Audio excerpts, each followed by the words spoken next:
Willkommen zu den Übungsgesprächen auf Deutsch mit Geschichten. Bist du bereit, dein Deutsch zu üben und flüssiger zu werden? Lass uns anfangen. Einige Menschen scheinen einfach vom Glück begünstigt. Alles, was sie tun, läuft gut. Alles, was sie bekommen, ist ein Gewinn für sie. Alle ihre Gänse sehen aus wie Schwäne und alle ihre Karten sind Gewinnerkarten. Egal wie man sie wirft, sie landen immer auf ihren Füßen, ganz wie eine Katze und laufen sogar noch schneller weiter. Die Welt sieht sie vielleicht nicht immer so, wie sie sich selbst sehen, aber das kümmert sie nicht. Was weiß die Welt schon über ihre Situation?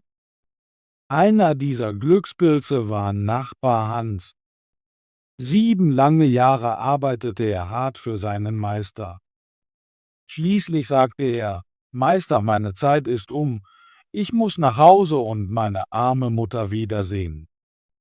Bitte zahlen Sie mir meinen Lohn und lassen Sie mich gehen.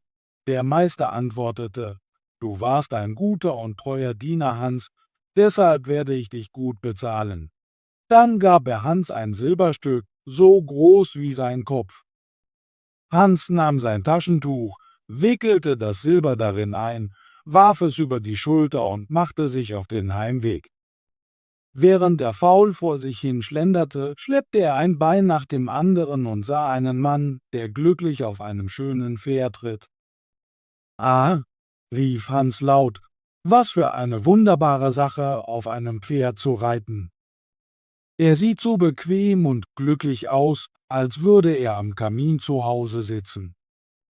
Er stolpert nicht über Steine, schont seine Schuhe und kommt, ohne es zu merken, ans Ziel.« Hans sprach laut genug, damit der Reiter ihn hören konnte, und der Reiter antwortete: »Nun, Freund, warum gehst du dann zu Fuß?« »Ah«, sagte Hans, »ich habe dieses schwere Silber zu tragen.« »Ja, es ist Silber, aber so schwer, dass ich meinen Kopf nicht heben kann, und es schmerzt meine Schulter.« »Was, wenn wir tauschen?«, sagte der Reiter.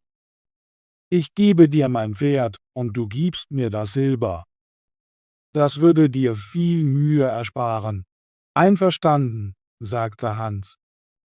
»Aber ich muss dich warnen, es wird harte Arbeit sein, das Silber mit dir herumzutragen.« Dennoch stieg der Reiter ab, nahm das Silber, half Hans auf das Pferd, gab ihm die Zügel und eine Peitsche und sagte: »Wenn du schnell fahren willst, schlag laut mit den Lippen zusammen und rufe Chip.« Hans war begeistert, als er auf dem Pferd saß. Er richtete sich auf, stellte die Ellenbogen auf, drehte die Zehen nach außen, knallte mit der Peitsche und ritt fröhlich los, pfiff eine fröhliche Melodie und sang: »Keine Sorgen, keine Trauer, wer kümmert sich um morgen? Wir lachen und sind froh, singen, oh wie schön.« Nach einer Weile dachte Hans, dass er ein wenig schneller fahren wollte, also schlug er mit den Lippen zusammen und rief: »Chip!« Das Pferd schoss im vollen Galopp los, und bevor Hans wusste, was geschah, wurde er abgeworfen und landete auf dem Rücken am Straßenrand. Das Pferd wäre davongerannt, wenn ein Hirte, der eine Kuh trieb, es nicht gestoppt hätte. Hans stand schnell auf, fühlte sich sehr verärgert und sagte zu dem Hirten: »Dieses Reiten macht keinen Spaß, wenn man so auf dem Boden landet, und es fühlt sich an, als wolle das Pferd mir den Hals brechen. Aber jetzt habe ich genug vom Reiten. Ich hätte viel lieber deine Kuh als dieses Pferd, das mich abgeworfen hat und meinen besten Mantel in dieser schmutzigen Pfütze ruiniert hat, die übrigens nicht sehr angenehm riecht. Zumindest könnte ich hinter dieser Kuh in meinem eigenen Tempo laufen, gute Gesellschaft genießen und jeden Tag Milch, Butter und Käse haben. Was würde ich dafür geben, so einen Schatz zu besitzen? Nun«, sagte der Hirte, »wenn du sie so sehr magst, werde ich meine Kuh gegen dein Pferd tauschen. Ich helfe meinen Nachbarn gerne, auch wenn es mich etwas kostet.« »Abgemacht«, sagte Hans glücklich. »Was für ein gutmütiger Mann«, dachte er.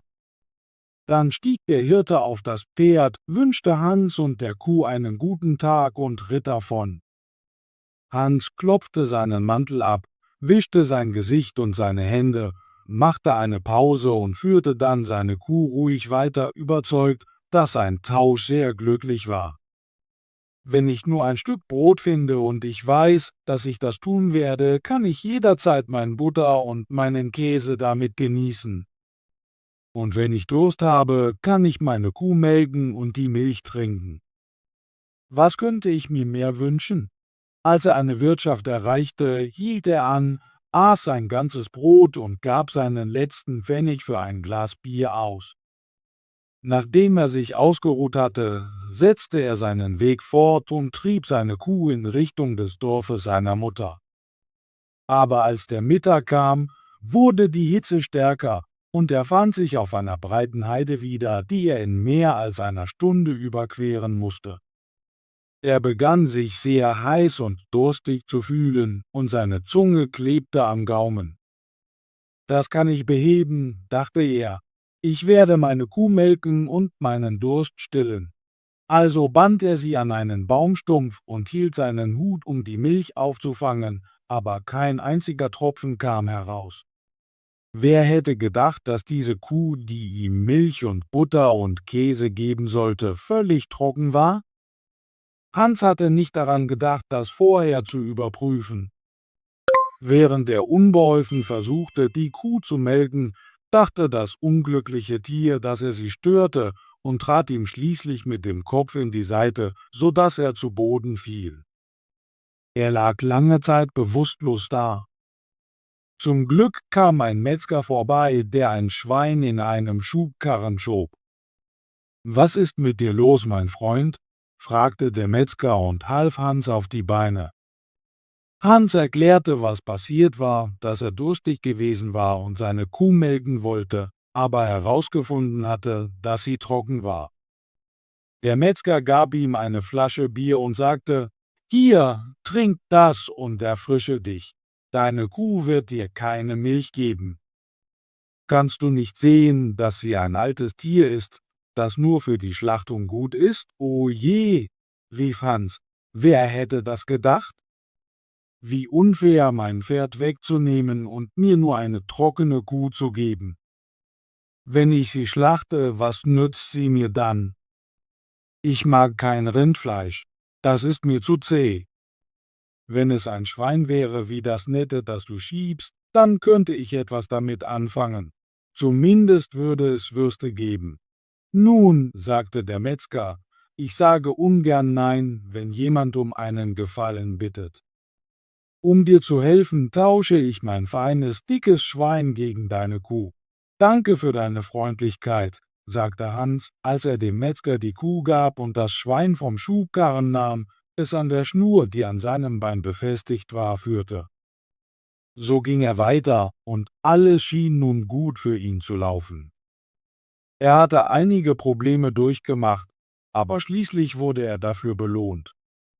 Wie könnte es auch anders sein mit so einem wunderbaren Begleiter an seiner Seite? Die nächste Person, die er traf, war ein Bauer, der eine schöne weiße Gans trug. Der Bauer hielt an, um nach der Uhrzeit zu fragen, was zu einem längeren Gespräch führte, und Hans teilte ihm all sein Glück mit und wie gut alles für ihn lief. Der Bauer erzählte dann seine eigene Geschichte und sagte, dass er die Gans zu einer Taufe bringe. »Fühl, wie schwer sie ist«, sagte er, »und sie ist erst 8 Wochen alt. Wer sie röstet und isst, wird reichlich Fett finden, da sie gut gefressen hat.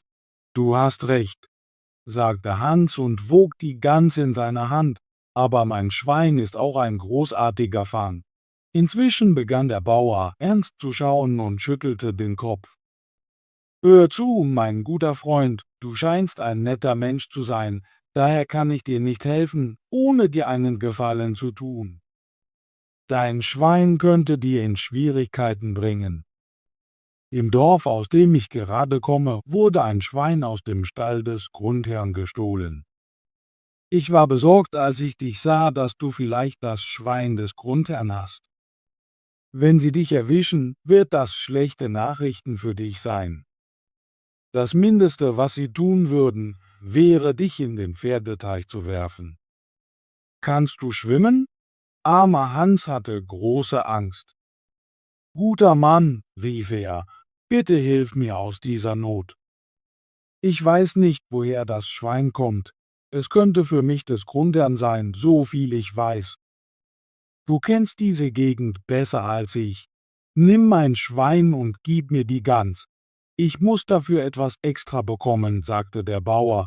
Du kannst nicht einfach eine fette Gans gegen ein Schwein tauschen. Nicht jeder würde dir so einen Gefallen tun. Aber ich werde nicht so hart mit dir umgehen, da du in Schwierigkeiten bist. Dann nahm er die Schnur in die Hand und führte das Schwein einen Seitenweg hinunter, während Hans ohne Sorgen nach Hause ging.